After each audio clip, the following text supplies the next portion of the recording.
بسم اللہ الرحمن الرحیم۔ بخاری شریف میں امام بخاری رحمۃ اللہ تعالی علیہ فضائل صحابہ پر مستقل ایک باب ذکر کیا ہے۔ سب سے پہلے ہمیں سمجھنا چاہیے کہ ہمارے پاس جتنی شریعت اور دین اور حدیث مبارکہ ہے یہ ساری کے ذریعے ایک واسطے سے پہنچی ہے، اور وہ واسطہ حضرات صحابہ کرام کا ہے۔ محدثین ہمیشہ جرح کرتے ہیں راوی پر کہ فلاں راوی کا نام یہ ہے، بلدیت یہ ہے، علاقہ یہ ہے، اور کسب یہ ہے، اور اس کی تمام چیزوں کی جانچ پڑتال کرتے ہیں، اس پر جرح کرتے ہیں۔ لیکن جب صحابی کا نام آ جاتا ہے تو جرح ختم ہو جاتی ہے، کوئی بھی اس پر جرح نہیں کرتا۔ اس کی وجہ کیا ہے؟ وجہ ہے کہ چونکہ وہ براہ راست نبی کریم صلی اللہ علیہ وسلم سے روایت کرتا ہے تو اس پر کسی قسم کی کوئی جرح نہیں ہے، بلکہ اس کے نام آتی ہے، اس کا عدل سامنے آ جاتا ہے۔ قرآن کریم نے کہا وَكُلًّا وَعَدَ اللَّهُ الْحُسْنَىٰ، ان سب سے اللہ تعالیٰ نے بھلائی کا وعدہ کیا ہوا ہے، تو جب ان کی بات آ جاتی ہے پھر اس پر کوئی جرح نہیں ہے۔ اور یہ بھی آپ سمجھتے ہیں کہ سب بغیر کسی واسطے کے نبی کریم صلی اللہ علیہ وسلم سے کوئی بات نقل کرتے ہیں تو صرف صحابی ہیں۔ نیچے سے اتنے واسطے جاتے ہیں اور آخر میں نبی علیہ السلام سے پہلے صحابی کا ذکر آتا ہے، اور یہ راوی جب جناب نبی کریم صلی اللہ علیہ وسلم سے روایت کرتا ہے تو پوری کرتا ہے۔ یعنی اگر دو باتوں میں شک ہو جاتا ہے تو کہتے ہیں یہ بات ایسی تھی یا ایسی تھی، اور پوری وہ بات جو نبی علیہ السلام نے کہی تھی یا نبی علیہ السلام نے دیکھی تھی یا نبی علیہ السلام نے سنی تھی وہ پوری کی پوری امت کو بتاتے ہیں۔ اب یہاں امام بخاری رحمۃ اللہ علیہ نے پہلے تو صحابی کی تعریف کی کہ صحابی وہ ہے، کون ہے؟ تو کہا صحابی وہ ہے جس نے نبی کریم صلی اللہ علیہ وسلم کو ایمان کی حالت میں دیکھا ہو۔ اور بعض حضرات نے اس کی جو معنی کی ہے وہ یہ ہے کہ ایمان کی حالت میں دیکھا ہو اور اسی ایمان کی حالت میں دنیا سے رخصت ہوا ہو تو وہ صحابی ہے۔ اب وہ صحابی کتنی دیر کا ہے؟ اس نے چند لمحے نبی کریم صلی اللہ علیہ وسلم کو ایمان کی حالت میں دیکھا اور پھر رخصت ہو گیا، یہ بھی صحابی ہے۔ اور کسی نے 23 سال پورا دیکھا، وہ بھی صحابی ہے۔ تو صحابی جس نے ایمان کی حالت میں جناب نبی کریم صلی اللہ علیہ وسلم کی زیارت کی ہو اور دیکھا ہو اسے صحابی کہتے ہیں۔ اس کو میں اپنے لفظوں میں کبھی کبھی بیان کرتا ہوں، وہ اس کو ذرا آپ سن لیں۔ وہ یہ ہے کہ ہم نے بھی ایمان لایا، آپ نے بھی ایمان لایا، اور دنیا میں صحابہ کرام کے علاوہ کتنے لوگوں نے ایمان لایا؟ تو ان کے ایمان لانا یہ ہے کہ انہوں نے دل سے تصدیق کی اور زبان سے اقرار کیا تو مومن ہو گئے۔ دل سے تصدیق کی اور زبان سے اقرار کیا مومن ہو گئے۔ صحابہ کرام میں کیا فرق ہے اور عام لوگوں میں؟ اس میں فرق یہ ہے کہ صحابہ کرام نے دل سے تصدیق کی، زبان سے اقرار کیا اور آنکھوں سے دیدار کیا۔ دل سے تصدیق کی، زبان سے اقرار کیا اور آنکھوں سے، یہ جو آنکھوں کا دیدار ہے اور آنکھوں کا دیکھنا ہے یہ اتنا اہم ہے کہ یہ خود ایک منصب بنا دیتا ہے۔ اور یہ منصب کیا ہے کہ نبی کریم صلی اللہ علیہ وسلم کو ایمان کی حالت میں دیکھنے سے وہ صحابی ہو گیا۔ دنیا کے ولی، کتب، ابدال، غوث، شیخ الحدیث، شیخ التفسیر، بڑے بڑے درجے رکھنے والے لوگ اپنی جگہ، لیکن یہ سب مل کر بھی کسی عام صحابی کا مقابلہ کر سکتے نہیں ہیں۔ وہ صحابی جس نے چند لمحوں کے لیے دیکھا اور وہ چلا گیا، جیسے ایک صحابی میدان جنگ میں آئے اور وہ آئے تو کافروں کے ساتھ تھے لیکن ان کے دل میں محبت رسول پیدا ہوئی، وہ حضور علیہ السلام کے پاس آئے اور آ کر کہا کہ میں ایمان قبول کرنا چاہتا ہوں۔ آپ نے ایمان قبول کیا اور کہا کہ اب میرے لیے کیا حکم ہے؟ جیسے مسلمان لڑائی کرنے آپ بھی لڑے، وہ میدان جہاد میں گئے اور شہید ہو گئے۔ ابھی ان کی نماز کوئی نہیں ہے، عبادت کوئی نہیں ہے، تہجد گزاری کوئی نہیں، کچھ بھی عمل نہیں ہے، صرف یہی عمل ہے۔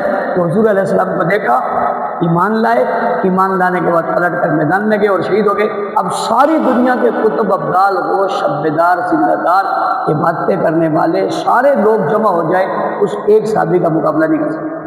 جب اس ایک کا مقابلہ نہیں کر سکتے تو جس نے ساری عمر نبی کریم صلی اللہ علیہ وسلم کے ساتھ گزاری ہو، ابو بکر صدیق جو بچپن میں بھی ساتھ، لڑکپن میں بھی ساتھ، جوانی میں بھی ساتھ، مکہ میں بھی ساتھ، مدینہ میں ساتھ، ہجرت میں بھی ساتھ، سفر میں بھی ساتھ، ہر لمحے ساتھ، جہاں تک کہ روزہ مبارکہ میں بھی ساتھ ہے۔ اور نبی کریم صلی اللہ علیہ وسلم کا ارشاد ہے جب میں قبر سے اٹھوں گا تو میرے دائیں ہاتھ میں ابو بکر کا ہاتھ ہوگا اور بائیں ہاتھ میں عمر کا ہاتھ ہوگا، اور میں دونوں کے ہاتھ پکڑ قبر سے اٹھوں گا اور جنت طرف جاؤں گا، تو آپ بتائیں جس کی ساری زندگی ہی حضور علیہ السلام کی محبت میں گزری ہے اس کا عالم کیا ہوگا؟ یہاں تو ایک صحابی ایسے ہے۔ پھر اگلی بات یہ سمجھنے کے لیے جو ہم سب کو سمجھنی چاہیے اور اس پر غور و فکر بھی کرنا چاہیے اور لوگوں کو بتانی بھی چاہیے۔ دیکھو، اگر صحابہ کرام رضوان اللہ علیہم اجمعین مشکوک ہو گئے تو دین ثابت ہو سکتا ہی نہیں۔ اگر کوئی شخص صحابہ کرام کو نہیں مانتا تو اس کا قرآن پر ایمان ہو سکتا ہی نہیں۔ کیوں؟ اس لیے کہ اس کے سارے چشمدید گواہ، آئی وٹنس، چشمدید گواہ تو صرف صحابہ ہیں۔ ہر چیز کو دیکھنے والے اور نوٹ کرنے والے اور لکھنے والے اور پھر پوری دنیا تک پہنچانے والے تو حضرات صحابہ کرام، ان کے علاوہ تو درمیان میں کوئی بھی واسطہ نہیں ہے۔ اور ایک بات اور آپ اپنے ذہنوں میں رکھیں، وہ یہ ہے جب ہم صحابہ کہتے ہیں تو اس میں اہل بیت شامل ہیں۔ جب ہم صحابہ کہتے ہیں اس میں اہل بیت شامل ہیں۔ اس کی مثال یوں سمجھے، قرآن کریم نے کہا والسابقون الاولون من المہاجرین والانصار، پہلے آنے والوں میں مہاجر اور انصار، والذین اتبعوہم بإحسان، اور جنہوں نے ان کی تابعداری کی۔ اب ایک طبقہ مہاجرین کا ہے، ایک طبقہ انصار کا ہے۔ جب ہم صحابہ کہتے ہیں، آپ سے پوچھتا ہوں اس میں مہاجر شامل ہیں یا نہیں؟ جب ہم صحابہ کہتے ہیں اس میں انصار شامل ہیں یا نہیں ہیں؟ ہم تو نہیں کہتے مہاجر، ہم تو نہیں کہتے انصار، ہم صحابہ کہتے ہیں اس میں مہاجر بھی آگئے اور انصار بھی آگئے۔ جس طرح صحابہ کہنے میں مہاجر اور انصار آگئے، اسی طرح صحابہ کہنے میں اہل بیت بھی آگئے۔ تو لفظ صحابہ میں اہل بیت بھی مراد ہے۔ تو یہ کہے کہ صحابہ کا ذکر کرتے ہیں اہل بیت کا ذکر نہیں کرتے، اسے بتایا جائے کہ جب ہم صحابہ کہتے ہیں تو اس میں اہل بیت شمار ہوتے ہیں، وہ بھی جس طرح مہاجر شمار ہوتے ہیں اور انصار شمار ہوتے ہیں۔ تو یہ طبقات ہیں، مختلف طبقات ہیں۔ کوئی جو ہے وہ مہاجر ہے، کوئی انصار ہے، کوئی بدری ہے، کوئی ہجرت سے پہلے آنے والا ہے، کوئی بعد میں آنے والا ہے۔ والذین اتبعوہم بإحسان، اس میں حضرت امیر معاویہ رضی اللہ تعالیٰ عنہ اور جیسے کئی لوگ بھی شامل ہوتے ہیں جنہوں نے ہجرت تو نہیں کی لیکن ہجرت کے بعد وہ ایمان لائے، صحابہ کرام میں شامل ہوئے، انہوں نے اہمیت حاصل کی۔ تو پہلی چیز امام بخاری رحمۃ اللہ تعالیٰ علیہ نے جناب صحابہ کرام، صحابی کی تعریف کی کہ صحابی کسے کہتے ہیں؟ جس نے ایمان کی حالت میں جناب نبی کریم صلی اللہ علیہ وسلم کو دیکھا ہو، وہ صحابہ میں سے۔ اور دوسری تعریف آپ کو بتائی، جس نے ایمان کی حالت میں نبی کریم صلی اللہ علیہ وسلم کو دیکھا ہو اور کسی ایمان کی حالت میں وہ دنیا سے رخصت ہوا ہو، اسے صحابی کہتے ہیں۔ حضرات صحابہ کرام نے نبی کریم صلی اللہ علیہ وسلم کی زیارت کی اور خوب زیارت کی۔ تو اس کا مفہوم آپ یوں بھی سمجھ سکتے ہیں کہ ایک ہوتا ہے ایک لمحے کسی کو یوں کسی نے دیکھا اور وہ چلا گیا، یہ بھی صحابی ہے، لیکن انہوں نے نبی کریم صلی اللہ علیہ وسلم کو اٹھنا دیکھا، بیٹھنا دیکھا، چلنا دیکھا، پھرنا دیکھا، سونا دیکھا، جاگنا دیکھا، شادی میں دیکھا، غمی میں دیکھا، خوشی میں دیکھا، سکون میں دیکھا، سرور میں دیکھا، نماز میں دیکھا، عبادت میں دیکھا، یہاں تک کہ جہاد میں دیکھا، گھوڑے پر بیٹھا ہوا دیکھا، گھوڑے سے اترتا ہوا دیکھا۔ صرف دیکھا نہیں بلکہ ایک ایک عمل کو محفوظ کیا۔ صرف دیکھا نہیں، صرف محفوظ نہیں کیا، دیکھا بھی، محفوظ بھی کیا اور پھر اسے پہنچایا بھی۔ اور صرف پہنچایا نہیں بلکہ اسے پورے کا پورا پھیلایا۔ اور صرف پہنچایا اور پھیلایا نہیں، اس پر جتنے دکھ تھے، جتنی تکلیفیں تھیں، جتنے غم تھے، وہ سارے سہ لیے۔ اسی اگلی حدیث میں یہ ذکر کیا جا رہا ہے کہ ایک زمانہ ایسا آئے گا جس میں کہا جائے گا کہ کیا نبی کریم صلی اللہ علیہ وسلم نے فرمایا، کہا جائے کہ اس میں کوئی صحابی ہے؟ جب صحابی ہے تو فتح ہو جائے گی۔ پھر کہا جائے گا کیا کوئی صحابی کا ساتھی ہے؟ تو فتح ہو جائے گی۔ پھر کہا جائے گا کیا اس ساتھی کا کوئی ساتھی ہے؟ تبع تعبیر میں سے کوئی ہے؟ تو پھر بھی فتح ہو جائے گی۔ یعنی ان کی اتنی فضیلت ہے، صحابی تو صحابی ہے۔ صحابی کو جس نے دیکھا، حدیث میں آتا ہے نا، جس نے صحابی کو دیکھا یا رسول کو دیکھا یا صحابی کو دیکھا، اس پر بھی آگ کی، جہنم کی آگ جو ہے وہ حرام ہے۔ تو صحابہ کرام رضوان اللہ اجمعین ہمارے ایمان کا معیار ہیں اور ایمان کا حصہ ہیں۔ ان کے بغیر ہمارے پاس دین کی کوئی سند باقی رہ نہیں سکتی۔ ہمارے پاس دین کی اگر سند باقی رہ سکتی ہے تو وہ صرف ایک واسطے سے، اور اس واسطے کو حضرات صحابہ کرام کہتے ہیں۔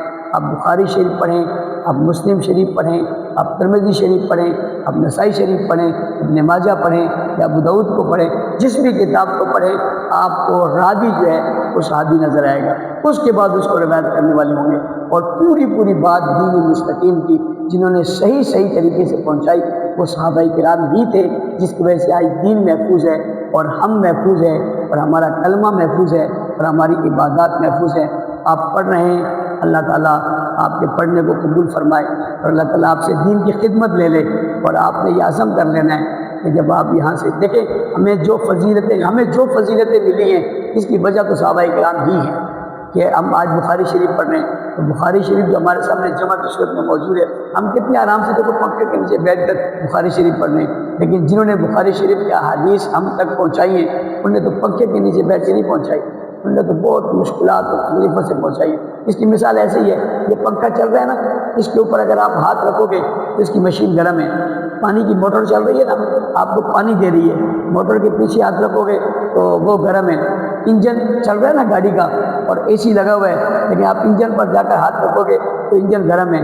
آپ کسی بھی چیز کو دیکھو گے وہ خود سختی برداشت کر کے دوسروں کو ٹھنڈک دے رہی ہے۔ آج اگر ہمیں دین کی ٹھنڈی ہوائیں آ رہی ہیں اور حدیث مبارکہ پڑھ کر ہم اپنے دلوں کو منور کر رہے ہیں اور اسلام سے ہم جو ہے اپنے آپ کو مزین کر رہے ہیں، تو پیچھے دیکھو وہ کیا ہیں، ان پر ہاتھ رکھو تو وہ سختی میں ہیں، وہ شدت میں ہیں، وہ تکلیف میں ہیں، وہ پریشانی میں ہیں، تو انہوں نے خود پریشانی جھیلی، جیسے موٹر پریشانی جھیل رہی ہے آپ کو ٹھنڈی ہوا دے رہی ہے، گاڑی کا انجن جو ہے وہ پریشانی جھیل رہا ہے، گرم ہے، اور آپ کو ٹھنڈی ہوا دے رہا ہے۔ یہ ٹھنڈی ہوا دے کر آپ کو مزین کرتا ہے، تو یہ تکلیفیں اٹھا کر ٹھنڈی ہوائیں جو آج ہمیں آ رہی ہیں اس کے پیچھے پلٹ کر دیکھیں گے تو حضرات صحابہ کرام ہیں۔ اللہ تعالیٰ ہمیں عمل کی توفیق عطا فرمائے۔ آپ سے دعاؤں کی درخواست بھی ہے، اللہ تعالیٰ آپ کی دعائیں قبول فرماتے ہیں، چونکہ آپ طلباء ہیں، آپ کے پاؤں کے نیچے فرشتے پر بچھاتے ہیں، اور دور حدیث کرنے کے بعد جب آپ عید پڑھانے جائیں گے تو کوئی فرشتہ پر نہیں بچھائے گا، اگرچہ آپ بڑے اکرام سے موٹر سائیکل پہ گاڑی پہ جائیں گے لیکن فرشتہ پر نہیں بچھائے گا، وہ بھی بچھائے گا جس کا آخری سال ہے، آپ تخصص کریں گے تو 1 سال اور ہو جائے گا، اس لیے بڑی دعائیں قبول ہوتی ہیں، اپنے لیے بھی ہمارے لیے بھی دعائیں کریں۔ وآخر دعوانا